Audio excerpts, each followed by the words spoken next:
In 1695, every navy on the planet had a singular, desperate goal: find Henry Every. Because Henry wasn't just a pirate, he was a full-blown global crisis. In a single afternoon, Henry Every and his crew pulled off the richest haul in the history of piracy and triggered the world's first international manhunt.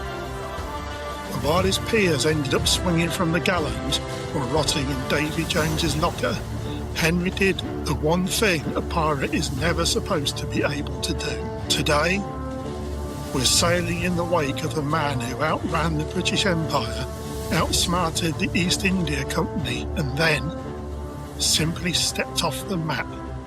This is the story of the pirate who eluded the world.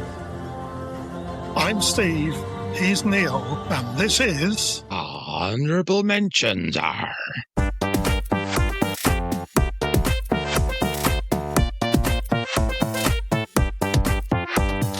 Honourable Mentions. Hello, listener. How are your timbers? I hope they are well and truly shivered.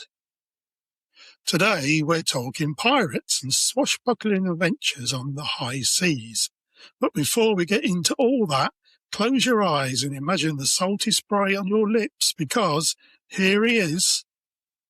He may not have a parrot on his shoulder, but he has a tiny woodcock. Hello, Neil. Don't like the thought of salty lips. You don't like salty lips, but you're happy with your tiny woodcock. Yeah, I could go with that. Hello, everybody. I'm Neil. Pirate. Now then, Neil. Henry Bonjour. Every. Hmm. What do you know about Henry Every, please, if you'd like to tell the listener? What was his name again? Some Every. Yeah. What was his first Henry. name, please? Henry Every. I haven't got a clue, but I'll guess he made batteries. Oh, no. No. Henry Every was a man with many aliases. Ooh, I've only got one. What's your alias? I only go to the toilet at one of them. That's an anus. Henry Avery was a man with many aliases. He had Henry Avery, Oh, nice. John Avery, Hmm. Benjamin Bridgeman, Hmm. and of course Dale Winton, Oh, interesting. when he went on his little spell of presenting Supermarket Sweep. Supermarket sweep. To his crew and closest friends, he was simply Long Ben. Long Ben. That's a good nickname to have, isn't it? What'd they call you, Long Ben? Well, say no more, ladies. I would show you, but I've only got a tiny woodcock. But he was simply Long Ben. But first and foremost, he was King of the Pirates. Was he? A man who would go on to inspire many other adventurers to follow in his footsteps. Yet today, he remains the most famous pirate you've never heard of. Well, if his name was Long Ben, someone came along later on to be called Long John Silver, didn't they? Long John Silver wasn't real. What? He was a made-up character in literature. Sorry? Long John Silver wasn't real. He was a made-up character in literature. So you're going to tell me now that Winnie the Pooh's not real either? He's got to be, because I've seen him. All books are fiction. Some books are based on fact. For That's example, right. the dictionary. Hmm. That's factual. Doesn't mean everything you read in the dictionary has been made up. Okay. You're happy now between the difference between fact and fiction? Yes, thank you. Thank you very much. Okay. So, Long John Silver, fiction. The Oxford English Dictionary, fact. Do you see? Think so. Okay, ask any questions as we go on, Neil. What about the Star Wars book? They're fact, aren't they? Star Wars is because it happened a long time ago in a galaxy far, Yeah. far away. Well, that's all right. So it's reporting on what's already happened, isn't it? Oof, that's all right. He was born, this is now Henry Every, we're not Long talking Ben. Luke Skywalker or anything. He was born on the 20th of August, 1659, just before 5 o'clock in the afternoon, before you said it, in the village of Newton Ferrers, about 6 miles or 9.7 kilometres southeast of the seafaring city of Plymouth in Devon, England. Was he? So he's English, near Plymouth. Near Plymouth. Parish records suggest that he was the son of John Every, spelled Evarie, All right. and his wife Anne, spelled Anne. And Avery. Yes, Every, he spelled his name, because those days there wasn't standardised spelling. Did he walk past a bird cage and went, oh, there's an Avery?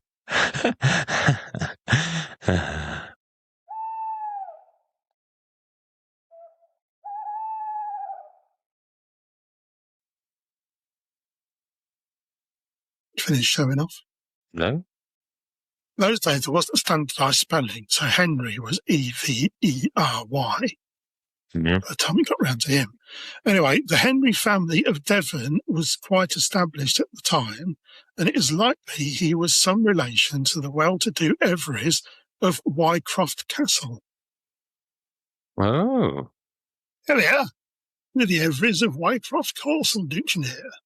We know that Henry wed Dorothy Arthur. What? I think that was a surname, but I think it was a middle name. Oh, I was say. We know that Henry wed Dorothy Arthur at St James Duke's Place, London, on the 11th of September 1690, when he was but 31. 31 years old? When a chap called William Phillips, a member of Every's crew, was captured in August 1696. So this is jumping forward 6 years on from when he got married in 1690. So by now he had his pirate career, or was in the middle of it. He gave a voluntary confession, in inverted commas, saying that Every was aged about 40 years, so that ties in.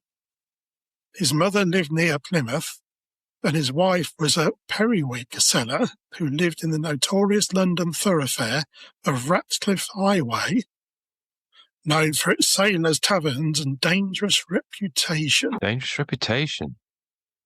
So what was a periwig, please, Neil, if you could tell the listener? That's a bird. No. Was that the owl in Harry Potter? No. No I idea. don't know either. I think it might be. Periwigs were those big white fancy powdered wigs people wore back then. The bigger your wig, the more money you had, or more important you were, and that's where we get the term bigwig from. Oh, so he's a bigwig. Or she's Yeah. a bigwig. Let's not just categorise it. No, let's not be sexist there, Neil. But yes, that's where that phrase bigwig comes from. And they used to wear the powdered wigs because there was a lot of problems. There was no shampoo then, Neil. Ah, I wonder why they were powdered, please. So yes, they used to wear them. They used to crop their hair very short to ward off your lice and things, and then put a big wig on top of your head of the powdered white variety. You wouldn't And want to walk behind him in the wind, would you? if you are a foreigner to the climes of Blighty, Great Britain, then you may not know that even to this very day, in the 21st century, if you were to be brought up before the courts of justice, then you will probably find, even today, barristers and judges wearing versions of the periwig in the courtroom. Never been. You liar. Well, I got let off. Me and you, when we were younger, we got done for stealing some batteries and fireworks, didn't we? Whereas you stole the batteries and you got charged, but I stole the fireworks and I got let off.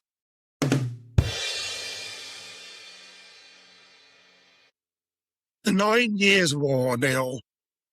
Yeah. The 9 Years' War involved England fighting in a grand alliance with the Dutch Republic, Bavaria, Saxony, Spain, and parts of the Holy Roman Empire.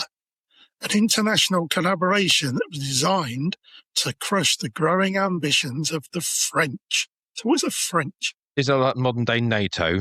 No, it was more or less your modern-day NATO, wasn't it? It was very well observed, Neil. Quite an intelligent You're very comment. welcome. I know. I have them sometimes.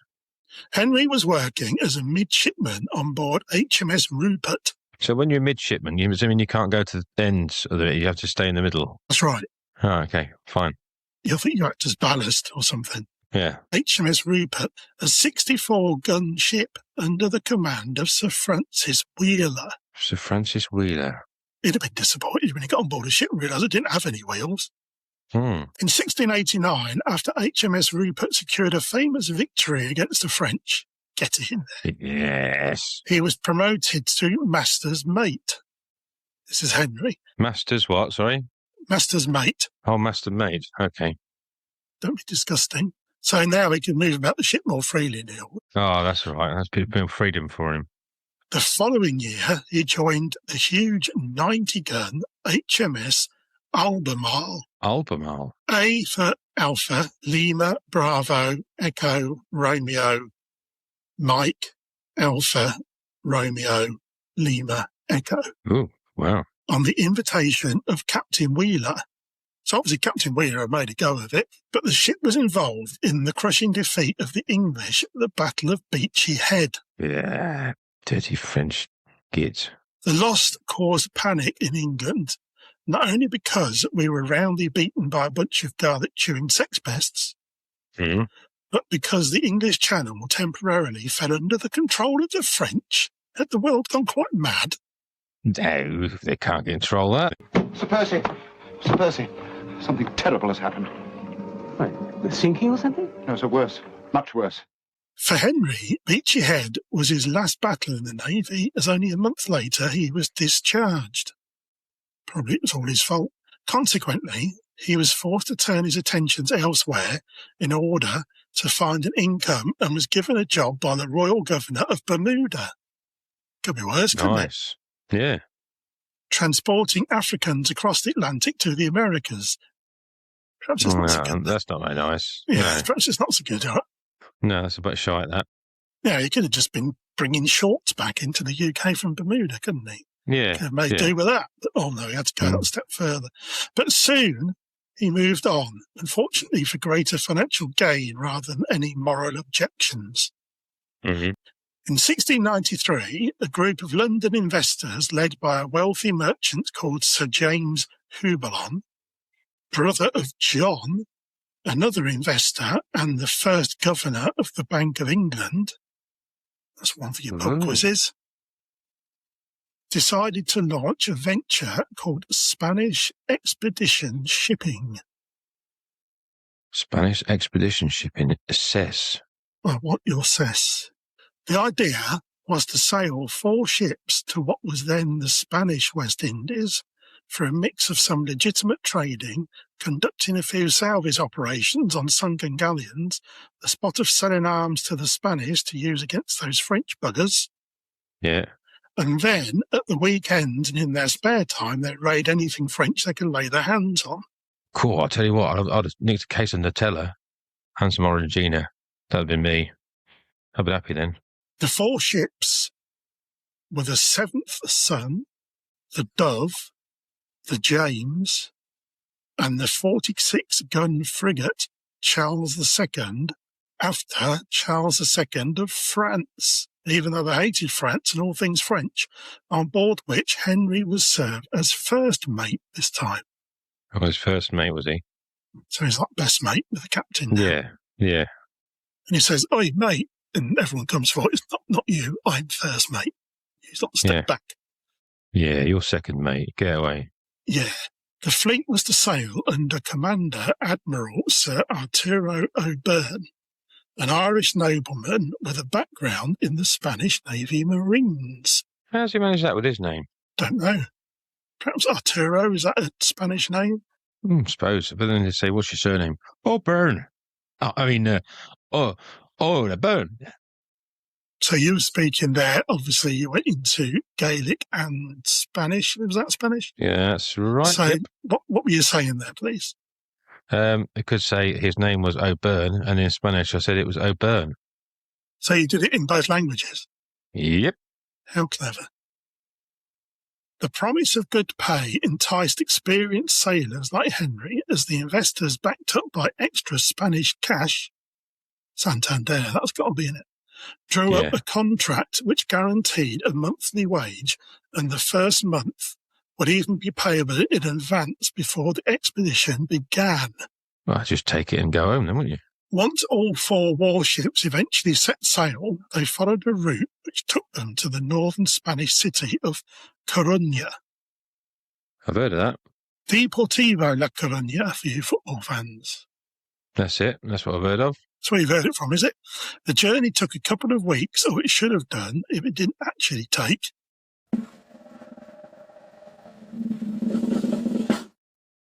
5 months. What? Delay number 1, right? We'll go through some delays here. Yeah.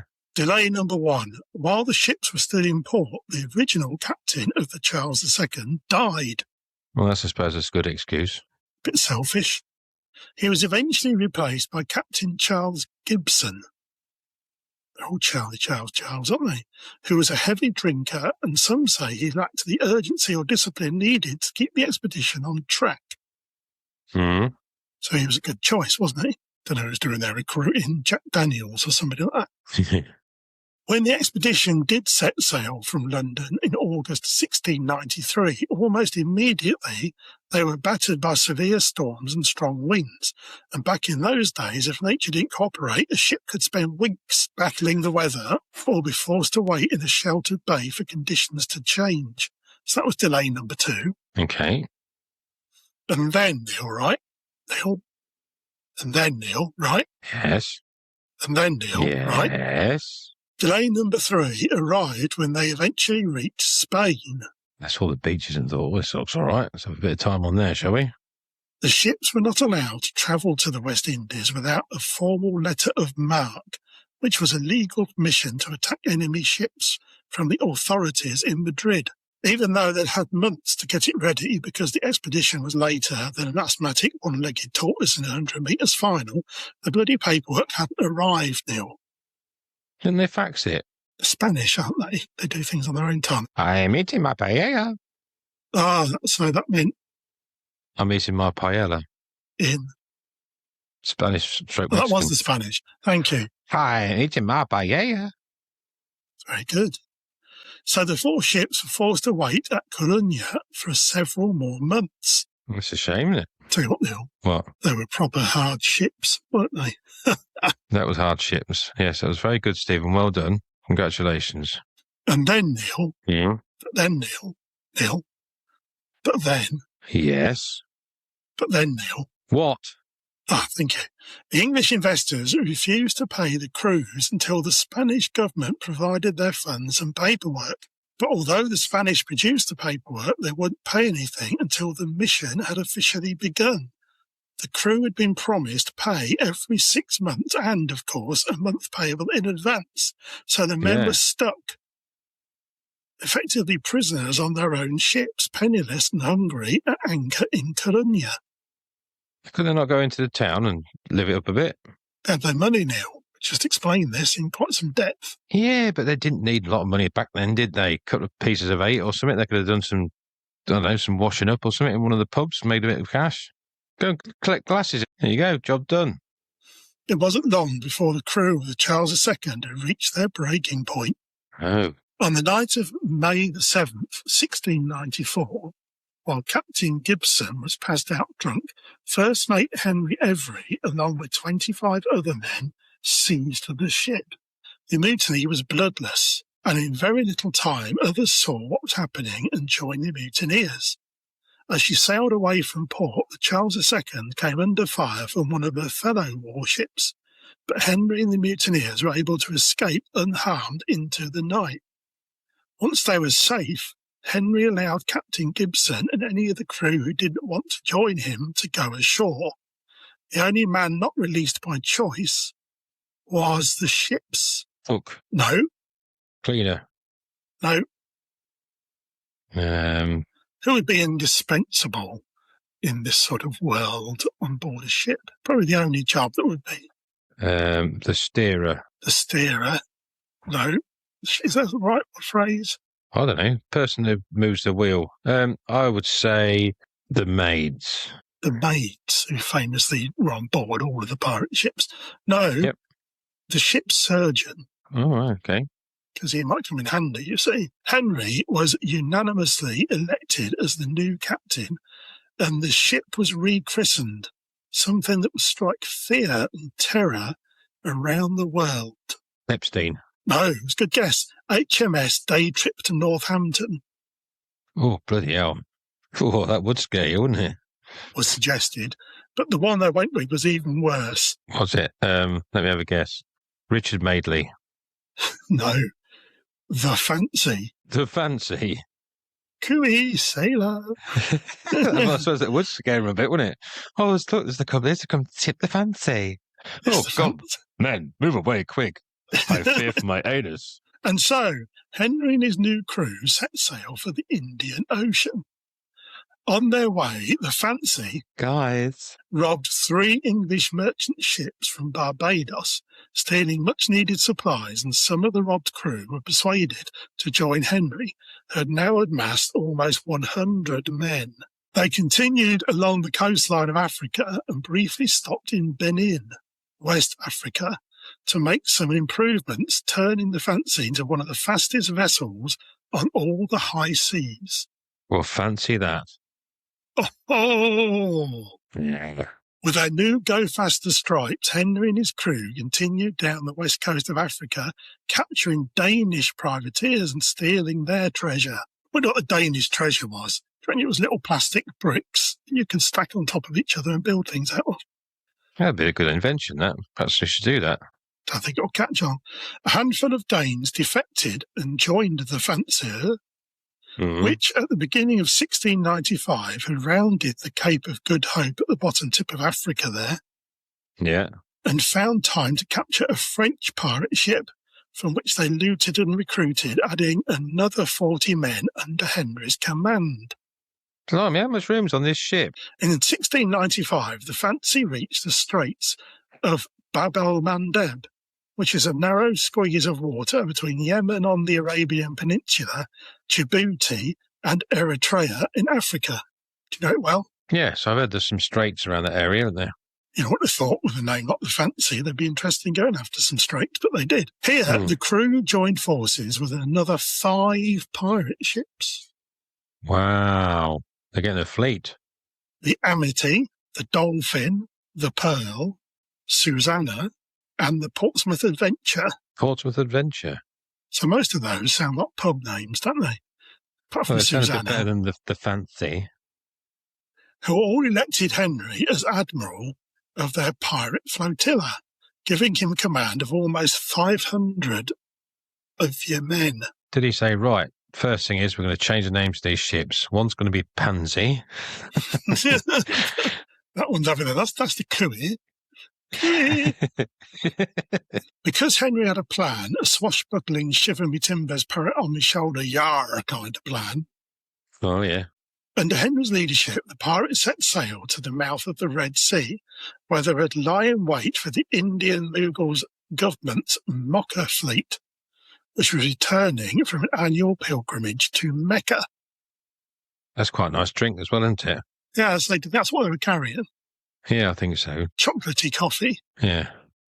The fleet was unrivalled in its wealth. Could have just been chocolatey coffee. Unless there was Starbucks chocolatey coffee, in which case it was quite expensive, lots of it. It would expensive. It would have cost to pack it. By the way, listen, if you're in America or elsewhere around the world and you don't recognise Costa, Neil's appalling joke, Costa is a chain of coffee retailers. The fleet was unrivalled in its wealth, and if the pirates were successful, the treasures on board would mean Henry's men had to pull off the richest raid in all pirate history. But that kind of dosh was protected by might. One ship alone, the Ganj-i-Sawai, was 1,600 tons and had a crew of over 1,000 and around 80 cannons. How do they get on these ships? They could literally just be stood like, oh, can't move. But Neil, despite you thinking, oh, that's a ship to avoid, no, that's the one Henry wanted. Did Henry manage to pull it off? Let's see, shall we? Are you sitting comfortably? Yes. Then we'll begin. Despite being all pumped up and ready for action, a great big Mughal convoy of 25 ships, all cruising by, loaded with treasures and bound for India, had somehow eluded the pirates during the night. Oh, so they got all pumped up, ready to go, and they couldn't pull it off. They got their pumped up kicks, and all of a sudden, there goes the slowly cruising by 25 ships, and no one spotted a thing. The following day, the pirates encountered the flagship of the Mughal Emperor. Is it Mughal, M-U-G-H-A-L? What's your opinion there, please, Neil? The Mughal. Yeah. or Aurangzeb, the mighty Ganj-i-Sawai, and her fighting escort, the Fatih Muhammad. That's not nice. Fatih spelled F-A-T-E-H.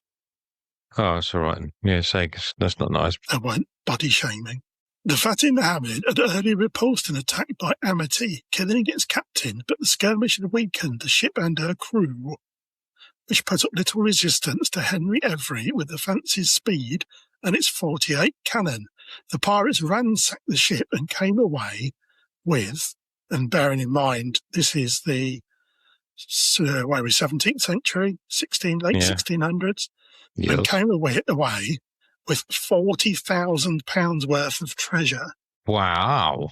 That was a big one. I'm not bothered here to go and translate that, but £40,000. I would say you're talking millions. I'd say you talk at least $1 million now. Henry then sailed in pursuit of the Ganj-i-Sawai, eventually overtaking her on the 7th of September 1695. Took a while to get there, didn't it? But he got there. Do you think they had all of the sailors that could be onto one side of that ship as it went past and made them all go, meow? Yeah, the entire probably. time they were passing. I would have done. Like you said, cooey. As well as the 62 guns, the Ganj-i-Sawai carried around 500 trained guards, each carrying their own arsenal of small arms. Where did they get them from? I don't know. Poor little kids. Or people of short stature having their arms cut off. Have their arms cut off and so they can throw it at them. That wouldn't do much damage, would it? Who said they threw it? They probably held it by the shoulder and slapped people around the face with them. Folded it at the elbow and used it as a boomerang. Yes, there's lots of options. Actually, it does make quite sense, doesn't it? Yeah. Or you could just extend a single finger from the middle of one of your small arms, wave it at the English as they went by. Yeah, it's true. In the opening volley of fire, one of the Ganj-i-Sawai's 62 cannons exploded, killing one of its gunners and causing great confusion amongst her crew, while the first volley from the Fancy blew apart Ganj-i-Sawai's main mast. Wow, fancy that happening. That was a shot. The Fancy was a larger ship, and the Fancy was the larger ship. We established earlier that the Ganj-i-Sawai had 1,000 crew. 1,000 crew, yeah. So the Fancy was the larger ship, so she could probably easily take on all these extra people when we were piling on it. As she drew alongside, many of Henry's 113-man crew, they're rattling around her, weren't they at all? Well, yeah, got plenty of space. Clambered aboard, and soon, with gunpowder, blood and flashing blades, they overpowered the crew, passengers and slaves of the Ganj-i-Sawai. Over the next few days, the captives were subject to extreme violence, including casual murder. Casual murder? Casual murder. Is that when you just walk past someone and stab them? That's when you got your jogging bottoms on and the oversized T-shirt. Halfway through a bag of crisps and think, so I was going to go and stab that fella over there. Yeah, you're not even bothered having a shave or something. Yeah. Torture of anyone who could tell them where the loot was hidden, and the rape of many of the women on board. The filthy pigs, that's not nice. It's not nice, is it? So, old Henry here started off shuffling slaves between Europe and the what we now call the West Indies or Caribbean for our American listeners.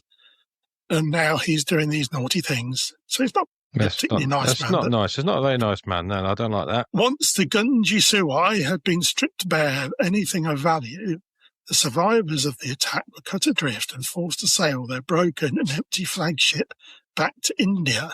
Meanwhile, Henry and his pirates could enjoy the unimaginable wealth they had half-inched, with precious metals and jewels amounting to £600,000. And I have actually bothered to translate that here into your modern pounds today. Yeah, would you like to have a guess? Oh, that's an idea. 12 million. Higher. 15. Well, we need to go quite a lot higher. 60 million. You need to go quite a lot higher. 200 million. You need to go much lower. 100 million. Oh, we'll call that close. 115 million of your pounds. Wow, now that's a booty. You can't see that from where you are. You can pull your trousers up because you've got a fat ass. Yes, and I'm doing a podcast with him. Ho, touche. Some 500,000 gold and silver pieces, plus numerous jewelled baubles and miscellaneous silver cups, trinkets, and so on. Well, that's what was listed as being taken from the ship. At least Christmas would be nice, then, won't it? It would have a nice tree, I should imagine, hang that on. But Henry had left his fellow Englishmen with some tricky diplomacy in the face of a jolly miffed Indian emperor. I think you were. As a result, the Privy Council and the East India Company set a bounty of £1,000 for Henry Every, or Long Ben.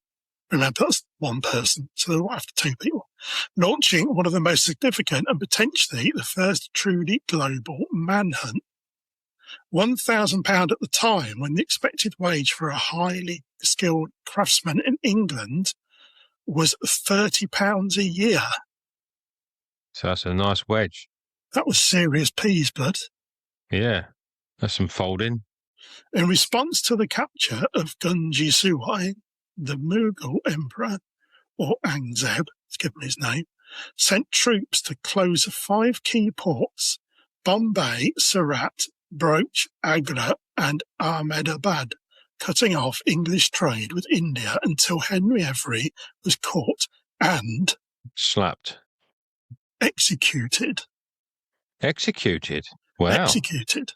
They really wanted him hurt, didn't they? Because of the absolute economic disaster this caused, the East India Company put Aurangzeb right by compensating his losses in full and filed an insurance claim for £350,000. Wow. Meanwhile, the other pirate captains agreed for the fancy to carry their treasure to an agreed location where they would split it amongst the various crews. You remember our first episode? Gamalal-Ratzi. Yes, with Gabalarratzi, and then he went off with the money, and they didn't. I don't see why they didn't split it there and then. So I said it then, I'll say it now. Yeah, it seems a bit trusting, doesn't it? So, right, you keep all the money and we'll meet you somewhere else. But then again, these guys were out in the middle of the ocean, so it may have been a bit more difficult, perhaps. I don't know. But the Dolphin and Susanna had never made it to the battle and seizing of Ganj-i-Sawai. The Portsmouth Adventure is there, but held back from engaging. The captain of the Amity was dead, and she only fought the Fateh Mohammed. And although the Pearl did mug in, after the capture, her crew tried to trade clipped silver coins, which were devalued coins, for stolen treasure. So he told them each to off, quite frankly. Really? Come nightfall, the fancy silently slipped away from the pirate armada, taking all of Ganj-i-Sawai's treasure with them, leaving the Indians, the English, the powerful East Indian Trading Company, and 4 ships full of very pissed-off pirates vowing to hunt them down. The international manhunt had begun.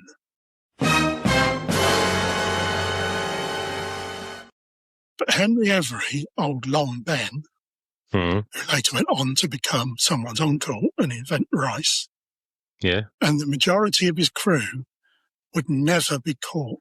Majority, you say? Just 6 members were captured.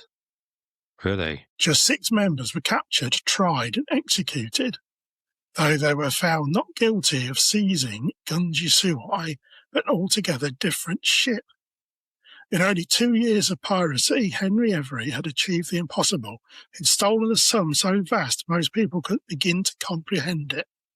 He'd become the most wanted man on the planet, with his picture in every port around the globe, and a bounty on his head of around 50 years' pay for a skilled craftsman, and yet he vanished.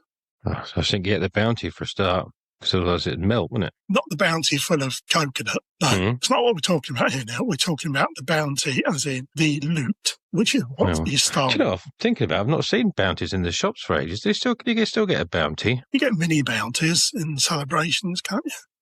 Can you? Oh, I like a bounty. Yeah, they're the worst ones. I don't know, again, for our listeners who aren't in England and the UK, bounty is a chocolate bar with chocolate, smooth milk chocolate surrounding a sweetened coconut inner. And it's bloody lush. Anyway, as we were saying, Neil, before you got on to chocolate and change subject entirely, And yet Henry had vanished, and his mystery continues to this very day. So they still don't know where he is. Where were you in 1695, please, Neil? I was nowhere near to be found or even created. Oh, that sounds suspicious. Why? Because I wasn't born. Do you think, listener? I think he goes to the top of the suspect list. I think he's buried the treasure somewhere, so that treasure should be buried somewhere. That'd be exciting. But, Neil. But, Neil. Did they ever find the treasure, please? But, Neil. Yes, Stephen. Some possible evidence has emerged. What, recently? Maybe Henry returned to England. Some say he was swindled of his money and died a pauper. But tantalisingly, a coded letter has been found in France. These have to put their nose in, don't they? Yeah. That seems to suggest Henry had bought a pardon and worked for the French crown as a spy.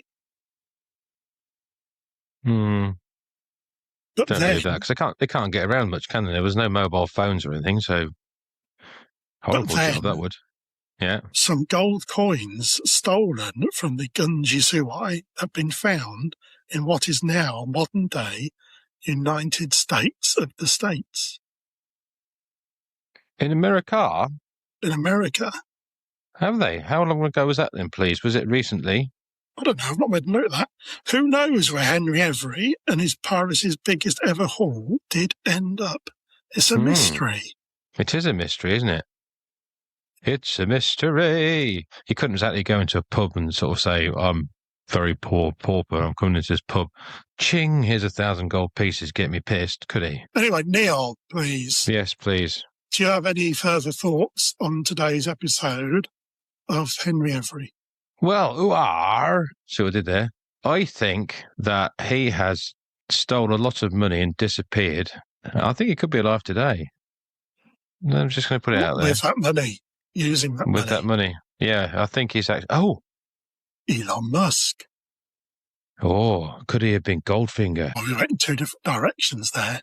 You went, once again, see what you've done, Neil, is you've gone and confused a fictional literary character for a real person.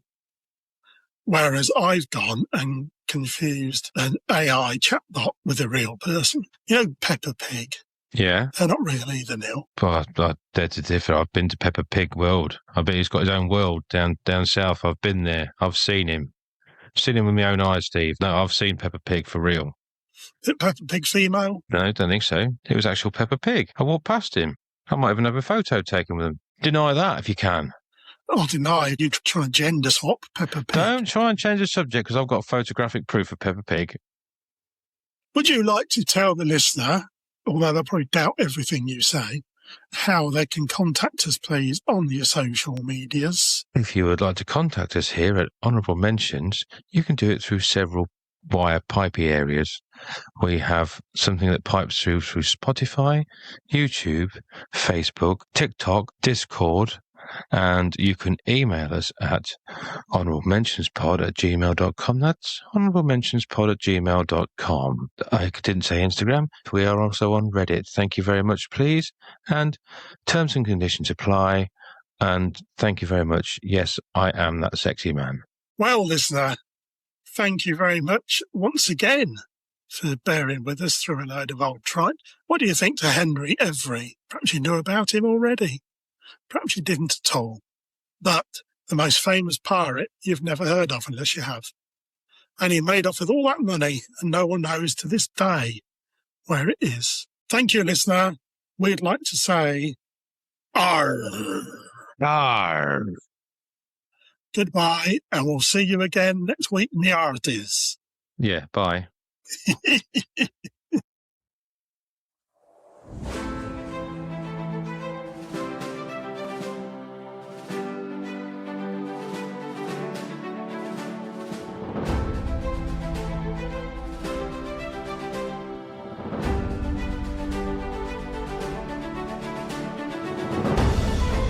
Avast me, hearties.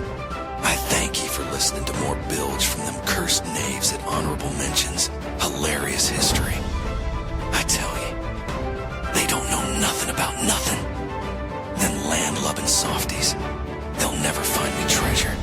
But when I'm not picking the weevils out of me jammy dodgers, I confess I do like to listen to their podcast. And I make sure I can because I subscribe. That way I never miss an episode. You do the same now or take a long walk over me short plank. That's good-y.